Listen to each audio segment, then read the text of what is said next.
Moins de la moitié de la population mondiale a vécu en démocratie en 2021. Seuls 21 pays sur 165 ont le statut de démocratie complète, selon une étude du groupe britannique The Economist publiée le jeudi 10 février. En 2021, l'indice démocratique de la France passe de 5,37 à 5,28.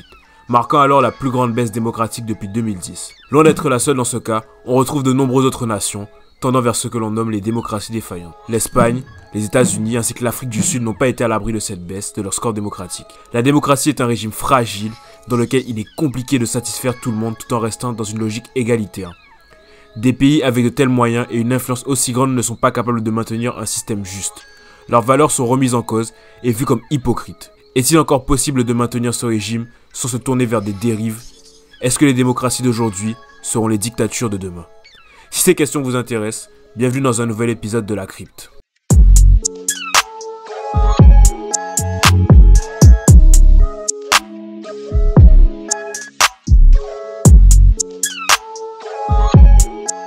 Comme nous l'avons évoqué auparavant, la chute démocratique n'est pas un phénomène restreint géographiquement. Il a occurrence dans de nombreuses parties du monde, de l'Amérique à l'Asie.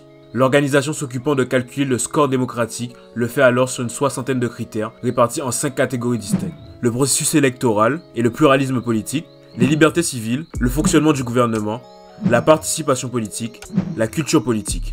Cette notation, allant de 0 à 10, permet alors sur une année de déterminer à quel point un pays est une démocratie. On ressent alors cette véracité lorsque l'on retrouve au sommet des pays représentant des démocraties modèles dans l'idée générale.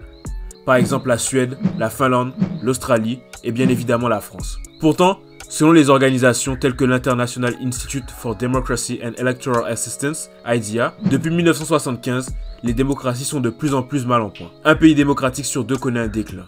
C'est la 6e année de suite que nous voyons davantage de démocratie en déclin qu'en progrès, déclare Michel Runet. Comment pourrait-on expliquer cette baisse? Pour cela, il faut aller à la source même du problème.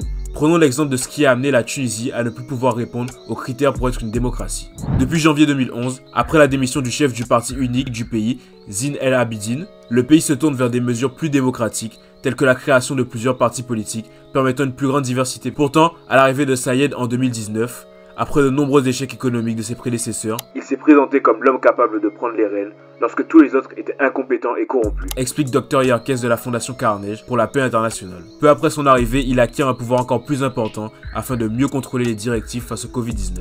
À la suite de cette acquisition de pouvoir, on observe que l'opposition disparaît petit à petit, marquant alors un durcissement du régime et une dérive allant à l'encontre de la démocratie. Les défenseurs des droits humains font également remarquer que les libertés se retrouvent de plus en plus réduites. Ce durcissement du régime, à l'insu de sa population, est marqueur encore une fois de la fragilité du système qu'est la démocratie. Malgré tout, on remarque que ces messages font quand même un effet, forçant le président à prendre la parole pour s'expliquer.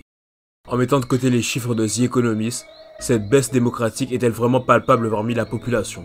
De même, comme le montre l'étude de valeur, la démocratie fait partie à part entière dans l'esprit des Français et est prise comme un acquis, avec 90% d'entre eux qui l'estiment comme importante et 57% qui la défendent activement. Alors si elle est si importante à leurs yeux, comment s'explique cette constante baisse dans ses principes démocratiques? Les principaux dysfonctionnements de la démocratie française sont soulevés par Camille Bédoc, chargée de recherche CNRS au centre Émilie Durkheim à Sciences Po Bordeaux. Elle met en évidence les faiblesses structurelles, le manque d'équilibre des pouvoirs entre les institutions, ainsi que la centralisation du pouvoir et le manque de concertation avec le Parlement. Certains par exemple pourraient tenter d'expliquer cette baisse à cause de la pandémie du Covid, en mettant en avant le fait que les libertés furent restreintes à cause des différents confinements. Malgré tout, cela n'explique pas, car on sait que la France a longtemps joué sur la ligne rouge. Parmi la population, on retrouve un fort sentiment d'exclusion, ainsi que d'une incompréhension liée à un décalage qu'ils expliquent par le fait que toutes les décisions soient prises à Paris, empêchant de connaître la situation globale du pays et la réalité du terrain. Il ne s'agit pas d'un sentiment isolé, mais bien d'un ressenti généralisé avec 85% des sondés pensant ainsi. Également, on constate que le vote n'a plus la même valeur, étant considéré comme presque inutile par un tiers des sondés, montrant un désintérêt traduisant une perte de confiance en la démocratie et sa capacité à faire entendre la voix du peuple.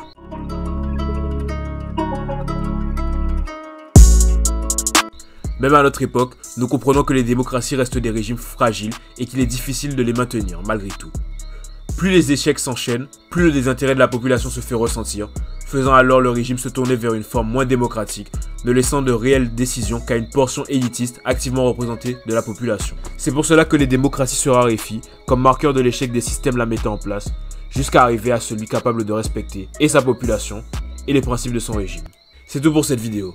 Merci de m'avoir écouté jusqu'à la fin. Si elle vous a plu, n'hésitez pas à mettre un like, à commenter si j'ai fait des erreurs, ou si vous êtes en désaccord avec ce que j'ai à dire, ou bien si vous voulez me proposer d'autres sujets de vidéo. Merci à tous, c'était La Crypte, à bientôt.